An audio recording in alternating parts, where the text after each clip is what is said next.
A paz do Senhor, amados irmãos, espero encontrar todos bem nessa manhã a qual o Senhor Jesus nos concede. É motivo de alegria estarmos aqui mais um dia. Isso prova que as misericórdias do Senhor têm se renovado sobre minha vida e sobre a tua vida. Eu quero compartilhar uma palavra contigo nessa manhã que se encontra no livro de Romanos. Carta de Paulo aos Romanos, no capítulo 8, a partir do primeiro verso, Paulo vai dizer: agora nenhuma condenação há para aqueles que estão em Cristo Jesus. Ou seja, o Senhor nos escolheu, como diz João, o apóstolo João, no capítulo 15, versículo 16: não escolheste vós a mim, eu escolhi a vós. Olha só, o Senhor nos escolheu. Paulo está dizendo: se o Senhor nos escolheu, não há condenação. Outrora, aquilo que nós tínhamos feito no passado, seja crime, seja pecado, seja o que for, roubo, definindo a definição de pecado, homicídio, o que for que você tiver feito no passado, o Senhor jogou no mar de esquecimento. Paulo vai dizer que o Senhor não leva em conta aquilo que nós fizemos na ignorância, aquilo que nós fizemos sem conhecer o Senhor. Agora nós estamos em Cristo e Paulo vai dizer: nenhuma condenação há para aqueles que estão em Cristo Jesus. Paulo também vai dizer na sua segunda carta aos Coríntios, capítulo 5, versículo 17, ele vai dizer: e assim, se alguém está em Cristo, nova criatura é. As coisas antigas já se passaram, eis que tudo se fez novo. Agora é um novo aprendizado. O Senhor lançou no mar do esquecimento tudo o que fizemos. Tudo aquilo que nós fizemos outrora que não agradou o Senhor nos perdoou. Quando o Senhor nos chama, Ele faz novo em nossas vidas. Ele faz novo na minha vida. Ele fez novo na minha vida.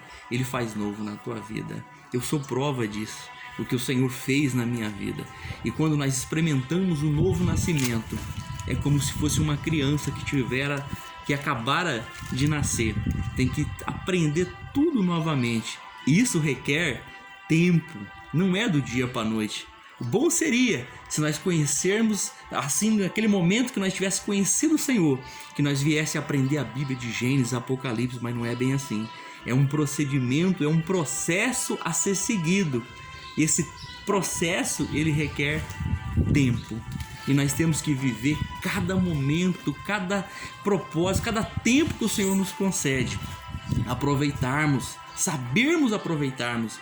E isso vai dando em nós um amadurecimento, vai dando em nós um crescimento espiritual, chamada maturidade espiritual. Saber lidarmos com as coisas. Isso é um crescimento muito grande, um avanço quando nós sabemos definir as coisas.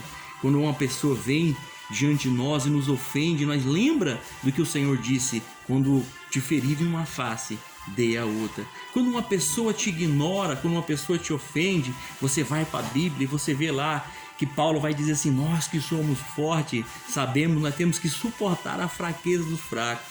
E eles não conheceram e nem tiveram esse conhecimento pleno do Senhor Jesus. E cada vez mais nós vamos aprendendo e crescendo em graça e conhecimento do nosso Senhor e Salvador Jesus Cristo. Amém? Eu quero que você venha crescer, meu amado irmão. E para isso nós temos que aprender na palavra de Deus. Como eu disse, como a criança precisa ser ensinada, nós também precisamos ser ensinados. E isso vai anos e anos para nós chegar na tão sonhada maturidade espiritual. Quem vos chamou? Eu quero deixar essa pergunta para você. Quem vos chamou? Fui eu? Quem vos chamou? Foi seu vizinho? Quem vos escolheu? Quem vos chamou? Foi Cristo. O Senhor te chamou. O Senhor me chamou. Nós estamos atendendo um propósito. Nós estamos atendendo um chamado da parte do Senhor. Agora, o autor do livro de Hebreus, no seu capítulo 12, versículo 2, ele vai dizer: olhando para Jesus, autor e consumador de vossa fé. Foi o Senhor que vos escolheu, foi o Senhor que vos chamou. Então não deixe, meu amado irmão, que coisas vêm atrapalhar essa caminhada com Cristo, esse chamado tão lindo, esse propósito tão bonito, tão grande que o Senhor tem sobre a tua vida e sobre minha vida. Não deixe que coisas venham atrapalhar. Nós temos uma passagem na Bíblia onde Pedro ali estava junto com os discípulos, junto com os apóstolos, dentro de um barco.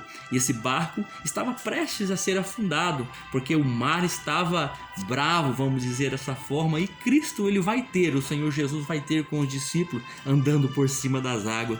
Pedro, ele olha para o Senhor e diz: se é mesmo o Senhor, olha só, então fale para mim ir contigo por cima das águas. Se for mesmo o Senhor, e o Senhor Jesus diz: Pedro, vem. A Bíblia diz que Pedro começou a caminhar por cima das águas, mas ele começou a observar o vento.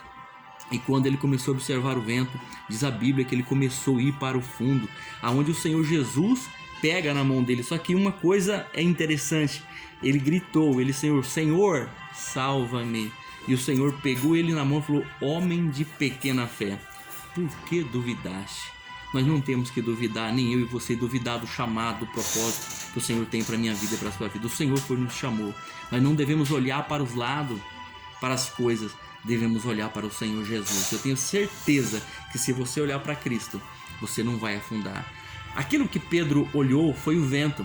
Hoje, olhando, transladando isso para nossas vidas, tantas coisas que vêm, às vezes fofoca, coisas para nos entristecer, pessoas falando coisas que não deveriam, e a gente chega ao nosso conhecimento, chega essas palavras ao nosso conhecimento, e nós se entristecemos e começamos a parar na nossa caminhada com Deus. E o Senhor não quer que nós paramos. O prêmio vocacional, o prêmio é para aqueles que chegam. O prêmio da corrida, para aqueles que correm, é para aqueles que ganham, que vão até o final. Não é para aqueles que param no começo, não é para aqueles que param no meio. O Senhor Jesus é aquele que correr, olha só, aquele que for até o fim, é correr mesmo. Aquele que for até o fim será salvo.